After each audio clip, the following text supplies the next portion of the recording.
طیبا مبارکن فی آواز اس طریقے سے آئی تھی تو سید عالم صلی اللہ علیہ وسلم نے اس سے بڑا پسند فرمایا. تو اس میں علماء کرام یہی مسئلہ اخذ کرتے ہیں کہ ربنا لک الحمد میں کوئی ایسے کلمات کا اضافہ کر دیا جائے کہ جن کا تعلق انہی کلمات سے ہو تو اللہ تبارک و تعالیٰ اس کا زیادہ ثواب عطا فرمائے گا. اور حدیث پاک میں ہے کہ جب بندہ اللہ تبارک و تعالیٰ کی حمد بیان کرتا ہے ربنا لک الحمد، اے ہمارے رب تیری بھی تعریفیں ہیں، اور حمد اسے کہتے ہیں کہ جس میں اللہ تبارک و تعالیٰ کی ایسی تعریف بیان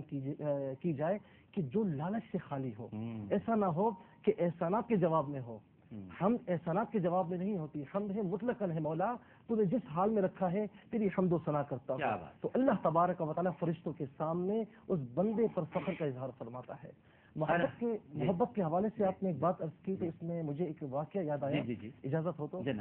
عبداللہ ابن عمر رضی اللہ تعالیٰ عنہ، حضرت ان کے ساتھ امام حسین رضی اللہ تعالیٰ عنہ تھے. یہ دونوں کے دونوں حضرت عمر رضی اللہ تعالیٰ عنہ سے ملنے کے لیے آئے، اور آپ رضی اللہ تعالیٰ عنہ امیر معاویہ رضی اللہ تعالیٰ عنہ کے ساتھ کوئی میٹنگ میں مصروف تھے. دونوں چلے گئے.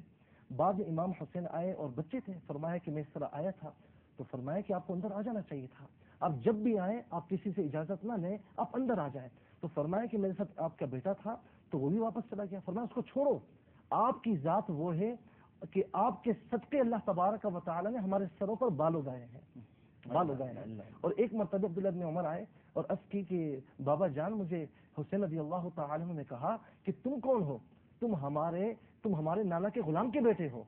تو حضرت عمر رضی اللہ تعالیٰ عنہ لکھوا کے لے آؤ، فرمایا کہ اس کو لکھوا کر لے آؤ، اس لیے کہ جب تم لکھوا کر لاؤ گے تو روز قیامت یہی میری بخشش کے لیے کافی ہو جائے گی. کیا بات ہے. یہ جو صبر اور شکر کی منزل ہے مفتی عثمان یار خان صاحب، جتنا زیادہ جبر ہو رہا تھا اتنا زیادہ صبر ہو رہا تھا، اور اس صبر کے ساتھ ساتھ شکر بھی ادا کیا جا رہا تھا کہ اللہ تو نے ہمیں چنا اس صبر کے لیے. آج ہماری صفوں میں صبر نہیں ہے، انتشار ہے، قوت برداشت نہیں ہے، ہم کسی کی بات سننے کو تیار نہیں ہیں، کفر کے فتوے آرام سے لگا دیتے ہیں اور اغیار کے سامنے جھک جاتے ہیں، جس کا آپ نے ذکر کیا. تو یہ جو ہماری کیفیت ہے مفتی صاحب، کیا مستقبل قریب میں آپ کو کوئی امکان نظر آتا ہے کہ ہم دوبارہ سے اسوہ حسینی پر چلنے کی کوشش کریں گے اور اپنے آپ کو اس اسوے کی روشنی میں ڈھال کر یہ جو ہمارے اندر اب صبر نکل گیا ہے، برداشت نکل گئی ہے، یہ واپس آ سکے گی؟ دیکھیں ڈاکٹر صاحب، سیدھی سادی بات ہے،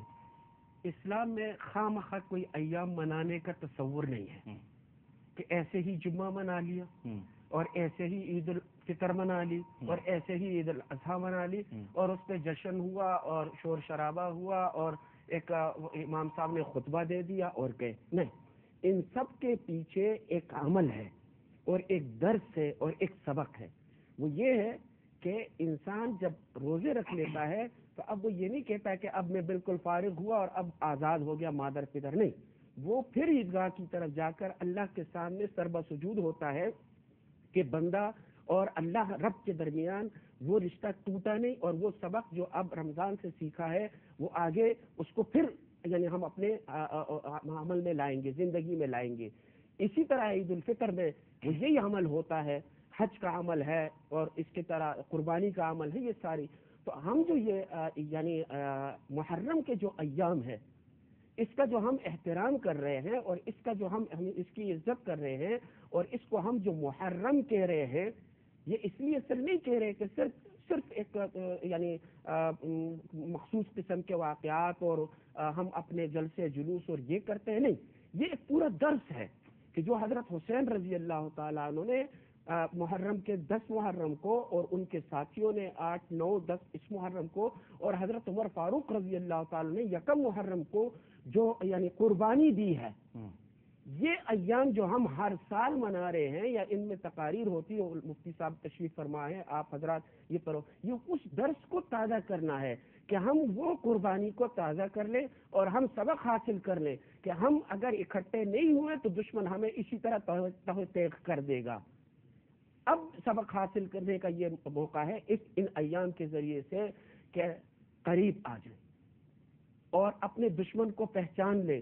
اور ان نفوس قدسیہ نے جو قربانیاں دی ہیں اس کو رائیگاں نہ ہونے دیا جائے. اگر اسے رائیگاں ہونے دیا گیا اور ہم نے صرف ایام تک ہی اس کو محدود رکھا اور اسے منانا بھی، تو پھر اب جب ہم اپنے آپ کو دیکھ لیں کہ ہم کہاں سے کہاں، ہم سمجھے عرش سے فرش پہ آ گئے ہیں، اب اس کے بعد تو زمین کے اندر ہی دفن ہونا ہے اور کوئی رستہ ہی نہیں ہے. تو بس یہ بالکل ٹھیک ہے، بالکل صحیح فرمایا آپ نے. میں بہت شکر گزار ہوں مفتی محمد سہیل رضا امجدی صاحب آپ کا اور مفتی محمد عثمان یار خان صاحب آپ کا. ناظرین کرام، یہ ایام صرف منانے کے لیے نہیں ہیں بلکہ اپنے آپ کو بنانے کے لیے بھی ہیں.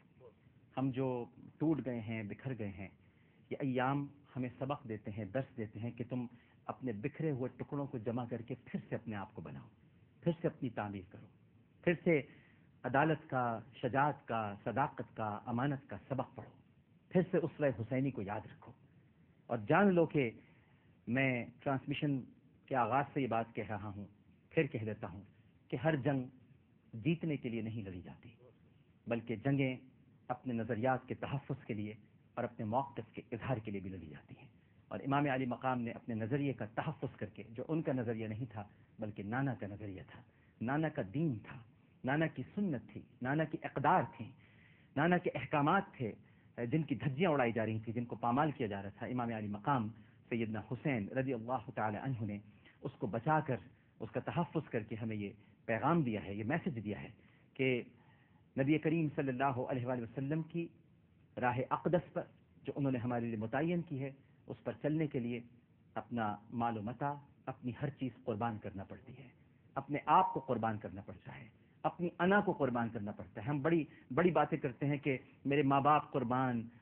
میری زندگی قربان، میرا سب کچھ قربان. ارے سب کچھ چھوڑیے، آپ صرف اپنی انا کو قربان کر دیجیے اور اپنی انا کو قربان کر کے اتحاد کی طرف آئیے، یگانگت کی طرف آئیے، یکجہتی کی طرف آئیے، تاکہ جو ہمارا مشترکہ دشمن ہے یعنی یہود و نصارہ، ہم ان کو کھل کر کوئی جواب دے سکیں. اللہم صلی علی سیدنا و مولانا محمد وعلی آلہ وصحبہ وبارک وسلم علیہ. اس کے ساتھ ہی عالم اور عالم سے عامر لیاقت حسین کو اجازت دیجیے. پروگرام پیش کرتے ہوئے کوئی غلطی، کوئی سہو تو اپنے رب کے حضور معافی کا خواستگار اور توبہ کا طلبگار ہوں. اس اپنے پن کے ساتھ کہ اپنا بہت خیال رکھیے گا. اللہ حافظ.